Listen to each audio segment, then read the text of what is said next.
ముందు మాట శ్రీ గోదాదేవి విరచితం. వైష్ణవ సంప్రదాయం ప్రకారం కలియుగ ఆరంభం కాగా చరిత్రకారుల నిర్ణయాన్ని అనుసరించి కీర్తిశకం 2-8 శతాబ్దాల మధ్యకాలం. అంతరంగ పారిశుద్ధ్యము, సౌశల్యము, పరమేశ్వర అనుగ్రహ ప్రాప్తికి మూలకండాలని వీరి నిశ్చితమైన అభిప్రాయం. ఆళ్వారులలో ఒకరైన ఆండాళ్ పెరియాళ్వారుకు తులసివనములో దొరికిన అయోనిజ. తల్లిదండ్రులు ఆమెకు పెట్టిన పేరు కోదా. ఈ శబ్దం తెలుగులో గోదాదేవిగా మారింది. పూలమాలల్ని మొదట తాను ధరించి తర్వాత భగవంతునికి నివేదించటం చేత సూడి కొడుత్తు నాచియార్, ఆముక్త మాల్యద అని కూడా పిలవబడుతున్నది. ఆళ్వారులు భగవంతునిపై పాడిన పాసురాలు 4000. వాటిని నాలాయిర దివ్య ప్రబంధమని, ద్రావిడ వేదమని వ్యవహరిస్తారు. గోదాదేవి శ్రీకృష్ణుణ్ణి స్తుతించిన పాసురాలకు నాలాయిరంలో ఒక ప్రత్యేక స్థానం ఉంది. ఇవి 30. వీటికి తిరుప్పావై అని పేరు. ధనుర్మాసముల్లో ప్రతి వైష్ణవ దేవాలయంలోనూ ఉషోదయత్ పూర్వం భక్తులు ఈ తిరుప్పావైని గానం చేస్తారు. శ్రీకృష్ణ పరమాత్మను ఉద్దేశించి చేసే వ్రతాన్ని ఆచరించడానికి గోపికల్ని నిదురలేపుతూ స్వామిని ప్రస్తుతించడం వాటిలోని ప్రధాన విషయం. తిరుప్పావై అంటే ఉత్తమమైన వ్రతం. దీనికి శ్రీవ్రతమని పేరు. ఈ వ్రతాచరణం చేత భగవంతునితో నిత్య సన్నిహితత్వం లభిస్తుందట. స్వామినే భర్తగా వలిచిన ఆండాళ్ రోజుకొక పాసురాన్ని రచించి దానిని శ్రీకృష్ణుడికి సమర్పించి తరించింది. విష్ణుచిత్తుల వారి సంరక్షణలో పెరిగిన గోదాదేవికి చిన్ననాటి నుండి కృష్ణునియందు అమితమైన ప్రేమ ఏర్పడింది. ఆ ప్రేమతో ఆమె ఆయననే వివాహం చేసుకోవాలనుకుంది. అలా ఆయనను పొందగలిగిన వాళ్ళెవరైనా ఉన్నారా అని తండ్రిని అడిగితే రేపల్లెలోని గోపికలు పొందగలిగారని తెలిసింది. అంతే, తాను అలాగే పొందాలనుకుంది. తాను విష్ణుచిత్తుల వారి పుత్రికనని, బ్రాహ్మణ వంశానికి చెందిన దానినని అనే విషయాన్ని మరిచి గోపికాభావంతో పూర్తిగా రేపల్లెలోని ఒక గోపికిలా మారిపోయింది. తాముండే శ్రీ విల్లుపుత్తూరునే వ్రేపల్లిగా భావించింది.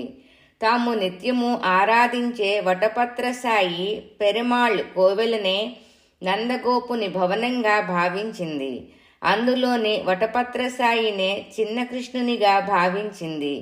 ఇలా పూర్తిగా గోపికలాగా భావన చేసి ఆనాడ గోపికలు కాత్యాయిని వ్రతాన్ని ఏ విధంగా అయితే చేశారో అలా వారిని అనుకరిస్తూ 1 నెల రోజుల పాటు వ్రతము నెల్లాళ్ళు రోజుకొక పాట పాడి 30 పాసురముల పాటల మాలికను స్వామికి సమర్పించింది.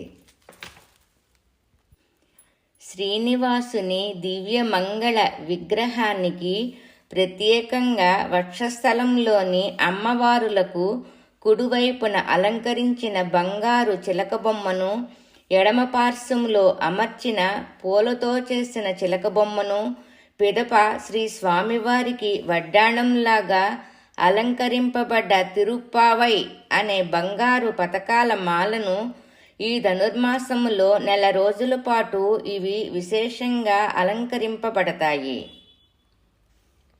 ఈ నెలంతా శ్రీ స్వామివారి సుప్రభాత సేవకు బదులుగా తిరుప్పావై గానం జరుగుతుంది. ఏకాంతం సేవలో భోగ శ్రీనివాస మూర్తికి బదులుగా వెన్నముద్ద కృష్ణునికి శయనభాగ్యం కలుగుతుంది. శ్రీ వెంకటేశ్వర స్వామివారికి వైఖానస ఆగమం ప్రకారం పూజలు జరుగుతాయి. ధనుర్మాసములో శ్రీ స్వామివారి వక్షస్థలంలో గల లక్ష్మీదేవిని ఆండాళుగా భావించి అలంకరిస్తారు. ఎర్రని రాళ్లు పొదిగిన బంగారు చిలకబొమ్మను వక్షస్థలంలోని అమ్మవారికి అమరుస్తారు. అట్లాగే స్వామివారి హృదయములో ఎడమ పార్శ్వంలో పూలతో తయారు చేసిన చిలక బొమ్మను అమరుస్తారు. ఈ నెలంతా తెల్లవారుజామున ఆండాళ్ళు తిరుప్పావును పఠిస్తారు. తదనంతరం స్వామివారికి తోమాల సేవ, అర్చన, ఆరగింపు జరిగిన తర్వాత ఆనాటి పాసురాన్ని 2 మార్లు చెప్తారు. ధనుర్మాసం 30 రోజులు శ్రీ వెంకటేశ్వర స్వామిని శ్రీకృష్ణునిగా భావించి అర్చిస్తారు. అన్ని ప్రధాన పూజా నివేదనలన్నీ శ్రీకృష్ణస్వామి విగ్రహానికే అర్పిస్తారు. ఈ నెలంతా ప్రతి రాత్రి శ్రీకృష్ణస్వామి విగ్రహానికి వేడి నీటితో అభిషేకం చేసి అలంకరించి ఏకాంత సేవాభాగ్యాన్ని కలగచేస్తారు. బెల్లపు దోశ, పొంగలి, చక్కెర పొంగలి వగేరా ప్రసాదాలు నివేదిస్తారు. శ్రీ గోదా చరణౌ శరణం ప్రపద్యే.